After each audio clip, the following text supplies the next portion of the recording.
At this point, the Star Wars franchise has a bunch of TV shows. Some of them are hits, some of them are misses. But which one is the best? That's what we're gonna find out today. Today we're ranking every canonical Star Wars TV show from worst to best, with the only qualification for entry being that it has to be part of the official timeline. Which means none of the LEGO specials, and as much as this hurts me to say, not even the 2D Clone Wars makes the cut. That being said, let's start at the bottom of the barrel and work our way up. And at that bottom of the barrel, we will find the Book of Boba Fett, and no, I am not apologizing for my choice. A Boba Fett limited series should be a slam dunk. But when the most interesting episodes of this miniseries have nothing to do with your title character, it comes off more as an airball. The action and choreography feels stilted, the character development feels non-existent, but it has 2 damn good episodes of The Mandalorian squeezed in there, so there's that. Next up, we have Star Wars Resistance, and I'm not gonna lie, I'm struggling to remember anything about this show. This should have been the Clone Wars or Rebels expansion to the sequel trilogy era, but instead it just feels like it's there. It doesn't really inform the lore or really add anything to the sequel trilogy. I'm not mad at Resistance, I'm just disappointed.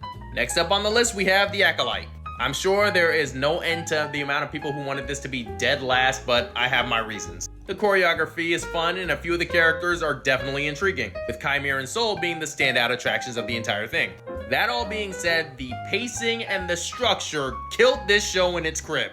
Anytime the show feels like it's starting to get some forward momentum, we get a flashback episode. Because of this stop and go approach, the show doesn't find its footing until around episode 5, but when you only have 8 episodes to work with, that is not a point in your favor. I still maintain that the show is okay and should have gotten a second season in order to flesh everything out, but as it stands, it's gotta stay right here on the list. Ooh, I can feel the keyboard clicks for this one.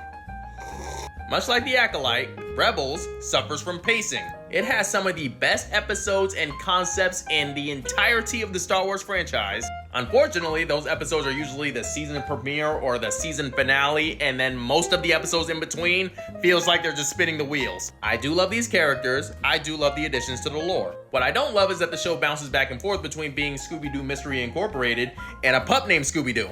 The tone between episodes does not feel consistent, so the quality between episodes do not feel consistent. Again, this is not me saying that the show is bad.